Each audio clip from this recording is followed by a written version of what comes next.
आप देख रहे हैं सिटीजन वाइज। मैं हूं शफ। सिटीजन वाइज में वक्त हो चुका है दिन भर की तमाम खबरों पर नजर डालने का। तो देखते हैं क्या है आज की खबरों में। राज्यसभा में वक्फ बिल पेश होने पर मल्लिकार्जुन खड़गे ने संबोधन में कहा है कि जेपीसी की जो रिपोर्ट है उसमें कई सदस्यों ने आपत्ति जताई है। उनके डिसेंट नोट को बाहर निकालना गलत है, जहाँ संसदीय प्रक्रिया में ऐसा नहीं चलता है।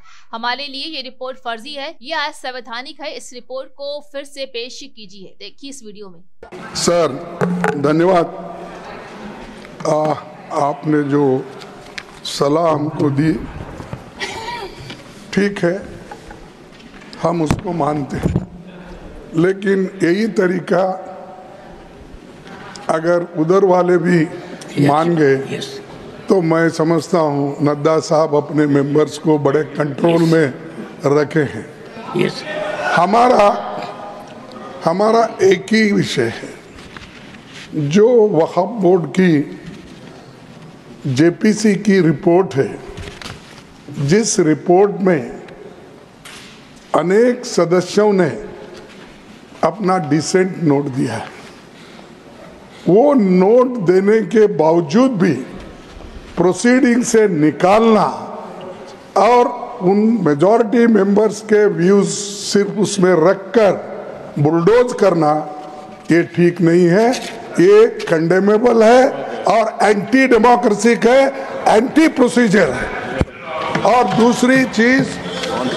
दूसरी चीज नॉन स्टेक होल्डर्स बाहर से बुला के उनको जो होना, उन लोगों को खड़ा करके उनका स्टेटमेंट ले रहे।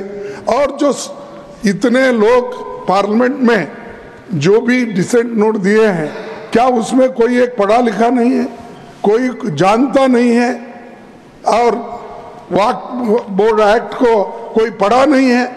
मेरे को बड़ा ताजुब लग रहा है। अरे आपको अगर कुछ करना भी है तो आप डिसेंट नोट के व्यूज को प्रिंट करके या अपने रिपोर्ट में डाल के बोलना चाहिए, उसके बजाय उसको डिलीट करके अगर कोई रिपोर्ट होती है मैं उसको कंडेम करता हूं।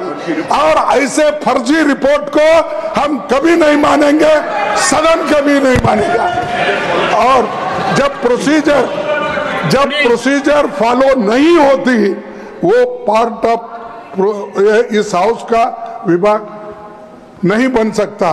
तो इसीलिए मैं आपसे विनती कर रहा हूं कि उनको डायरेक्शन दीजिए, जो भी रिपोर्ट आई है वो अगर वो रिपोर्ट में डिसेंट व्यूज नहीं है तो उसको वापस भेजिए, निकाल दीजिए और उसके बाद में फिर एक बार, दो बार और एक बार आप पुनर्विचार करके उस सभी डिसेंट व्यूज को डाल के आप पेश कीजिए, फिर आगे क्या होता हम देख लेंगे।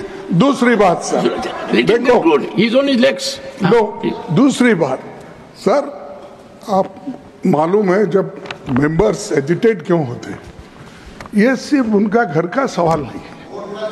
मैं अरे तो बहुत कोर्ट को बहुत करते, बैठो बहुत कोर्ट वाले हैं देखिए सर, मैं ये किसी इंडिविजुअल का सवाल नहीं। वो मेंबर्स जो आके एजिटेट कर रहे हैं तो कहीं अपने लिए नहीं, पूरे समाज के लिए, जिनके ऊपर अन्याय हो रहा है उस अन्याय के खिलाफ वो प्रोजेक्ट कर रहे हैं। और इससे देश के लिए भी ठीक है, क्योंकि we wanted a united all inclusive growth और पीसफुल रहना कंट्री, ये सभी हम चाहते हैं और उसके लिए हम मदद भी कर रहे हैं आपको। लेकिन आप ये संविधान के विरुद्ध अगर ऐसी चीजें करती है तो ऐसा ही गड़बड़ होता है, फिर इसको लोग प्रोटेस्ट करेंगे।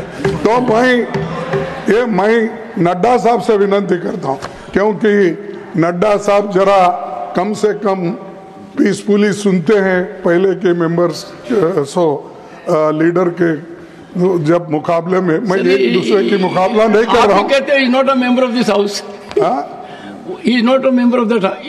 ओके ठीक है, मैं कभी कभी याद दिलाना पड़ता है, जैसा इतिहास का आप जिक्र करते हैं, राम का, विक्रमादित्य का, ये जैसा जिक्र करते हैं, वैसा मैं उनको ये बोल रहा हूँ कि आप प्रेसिडेंट भी हो, आपका इन्फ्लुएंस इसमें जरूरी है। आप इसको विड्रॉ करने के लिए, और इसको अनकॉन्स्टिट्यूशनल है, इसीलिए जेपीसी को फिर से आप भेजिए और इसको आप प्लेस करने के लिए। सर, आप रिफ्यूज कर सकते हैं। कितने गवर्नर बिल्स रिफ्यूज करके वापस भेजे हैं? हर स्टेट में सर गवर्नर छोटे छोटे रीजन जो संबंधित नहीं है, तमिलनाडु का गवर्नर भेजता है और कर्नाटक भेजते हैं, हर जगह। इसीलिए मैं बोलता हूं, आप वो डिसेंट नोट्स को डलवाइए, फिर से उसको रिपोर्ट में डालिए, तब तक ये वापस भेजिए और आप करना चाहिए। मैं आपसे विनती करता माननीय सदस्य। तो थी आज की अहम खबर। ताज़ा खबरों के अपडेट के लिए जुड़े रहिए हमारे साथ सिटीजन वाइज पर। हमारे चैनल को लाइक, शेयर और सब्सक्राइब करना ना भूलें।